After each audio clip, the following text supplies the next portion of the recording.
Hello दोस्तों, स्वागत है हमारे चैनल T10 क्लासेस में। दोस्तों आज हम लोग 10th क्लास का ऑब्जेक्टिव देखेंगे। ठीक है, तो चलिए स्टार्ट करते हैं। देखिए, पहला चैप्टर नंबर 1 से लिए हैं प्रकाश का परावर्तन एवं अपवर्तन। ठीक है, यानी कि लाइट रिफ्रैक्शन एंड रिफ्लेक्शन। पहला क्वेश्चन देखिए, उत्तल लेंस के सामने वस्तु कहाँ रखने पर प्रतिबिंब के बराबर आकार का बनेगा। ठीक है, तो देखिए इसमें ऑप्शन दिया है 2F पर, F पर, प्रकाशीय केंद्र पर, 2F तथा F के बीच। तो 2F पर रखेंगे तो इसका प्रतिबिंब बनेगा। ठीक है, अगला प्रश्न देखिए, लेंस की शक्ति का एसआई मात्रक क्या होता है, यानी कि इकाई क्या होता है। तो लेंस की एसआई मात्रक होता है डायऑप्टर। ठीक है, ऑप्शन नंबर ए आपका सही है। देखिए, किस लेंस को अभिसारी लेंस भी कहते हैं। ठीक है, तो उत्तल लेंस को अभिसारी लेंस कहते हैं। ठीक है, अगला प्रश्न देखिए, उत्तल दर्पण का उपयोग होता है। तो उत्तल दर्पण का उपयोग साइड मिरर के रूप में किया जाता है। ऑप्शन नंबर ए आपका सही है। ठीक है, अगला प्रश्न देखिए, किसी उत्तल लेंस द्वारा वस्तु का आभासी एवं आवर्धित प्रतिबिंब बनाने हेतु वस्तु की स्थिति कहाँ होनी चाहिए। तो वस्तु की स्थिति F1 तथा प्रकाशीय केंद्र के बीच होनी चाहिए। ठीक है, अगला प्रश्न देखिए, लेंस का सूत्र होता है। तो लेंस का सूत्र होता है 1/v माइनस 1/u बराबर 1 बटा क्या होता है, F होता है। ये लेंस का सूत्र है और इसको भी याद रखिएगा, ये दर्पण का सूत्र है। ठीक है, अगला प्रश्न देखिए, सरल सूक्ष्मदर्शी में किस प्रकार का लेंस कार्य करता है। ठीक है, तो ये उत्तल लेंस की तरह कार्य करता है। अगला प्रश्न देखिए, 2 मीटर फोकसांतर वाले उत्तल लेंस की क्षमता ज्ञात करें। तो 2 मीटर फोकसांतर वाले प्लस 0.5 डायऑप्टर होगा। ठीक है, इसका आंसर बी है। किसी गोलीय दर्पण की फोकस दूरी 10 सेंटीमीटर है तो उसकी वक्रता त्रिज्या क्या होगी। तो उसकी वक्रता त्रिज्या 20 सेंटीमीटर होगी। ठीक है, देखिए अगला प्रश्न है, अवतल दर्पण में प्रतिबिंब किस प्रकार की बनती है। तो अवतल दर्पण में वास्तविक और उल्टा प्रतिबिंब बनता है, यानी कि ऑप्शन नंबर सी आपका सही है। ठीक है, अगला प्रश्न देखिए, एक अवतल दर्पण की वक्रता त्रिज्या 40 सेंटीमीटर है, इसकी फोकस दूरी, तो इसकी फोकस दूरी 20 सेंटीमीटर होगी। ठीक है, अगला प्रश्न देखिए, अवतल दर्पण के सामने वस्तु को कहाँ रखने पर प्रतिबिंब साइज का बनेगा। तो इसको वक्रता केंद्र पर रखेंगे तो वस्तु का साइज का बनेगा।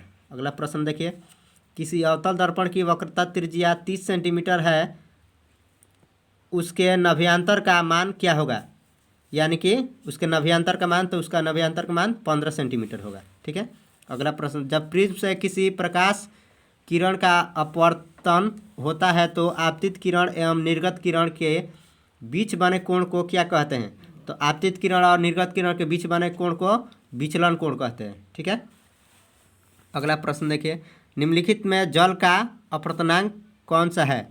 तो देखिए इसमें ऑप्शन नहीं दिया है, तो देखिए इसमें हम ऑप्शन कॉलम से लिख दिए हैं, तो इसका होगा 1.33 होता है, 1.33। ठीक है, अगला प्रश्न देखिए, क्रांतिक कोण के लिए अपवर्तन कोण का मान कितना होगा। ठीक है, तो क्रांतिक कोण के लिए अपवर्तन कोण का मान 90 डिग्री होता है, यानी कि 90 डिग्री। ऑप्शन नंबर सी आपका सही है। ठीक है, अगला प्रश्न देखिए, प्रकाश के पीछे लौटने की प्रक्रिया को कहते हैं। तो प्रकाश जब तकड़ा कर वापस लौटता है उसे प्रकाश का परावर्तन कहते हैं। ठीक है, अगला प्रश्न देखिए, प्रकाश के परावर्तन के दूसरे नियम में किसका मान समान होता है।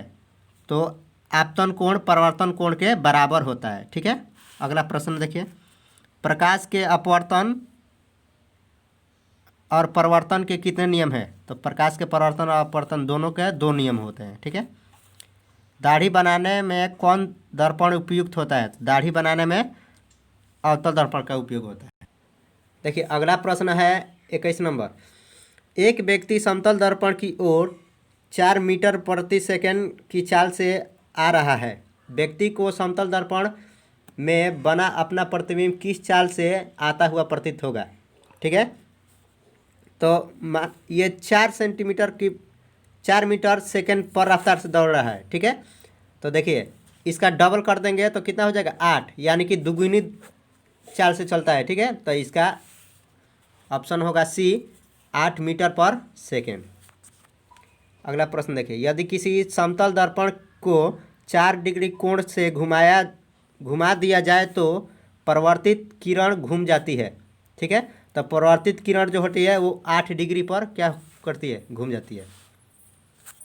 अगला प्रश्न देखिए, समतल दर्पण के द्वारा बने वस्तुओं के प्रतिबिंब होते हैं, तो समतल दर्पण में काल्पनिक प्रतिबिंब बनता है। ठीक है, ऑप्शन नंबर ए। अगला प्रश्न देखिए, एक व्यक्ति जिसकी लंबाई 1.5 मीटर है को अपना संपूर्ण प्रतिबिंब देखने के लिए समतल दर्पण की न्यूनतम लंबाई होगी। ठीक है, तो इसका लंबाई होगा 0.75 होगा। ठीक है, 0.75 होगा, 0.75। ठीक है, यानी कि ऑप्शन सी आपका दिया हुआ है।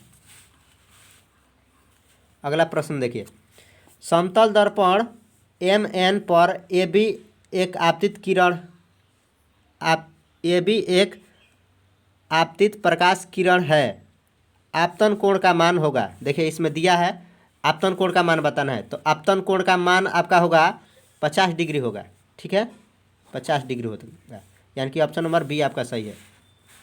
अगला देखिए, किसी उत्तल लेंस की फोकस दूरी हमेशा, तो उत्तल लेंस की फोकस दूरी क्या होती है, तो इसमें देखिए positive negative positive negative negative positive, तो इसमें निगेटिव पॉजिटिव वाला होगा। ठीक है, अगला प्रश्न देखिए, किसी गोलीय दर्पण की वक्रता त्रिज्या 50 सेंटीमीटर है तो उसकी फोकस दूरी, यानी कि वक्रता त्रिज्या 50 सेंटीमीटर है तब फोकस दूरी उसकी आधी हो जाती है, यानी कि 25 सेंटीमीटर।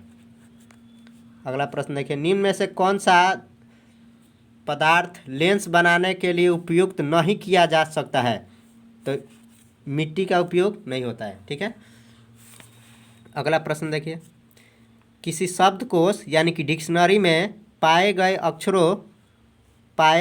छोटे अक्षरों को पढ़ते समय आप निम्न में कौन सा लेंस पसंद करेंगे, तो 5 सेंटीमीटर फोकस दूरी वाला एक उत्तल लेंस को हम पसंद करेंगे। ठीक है,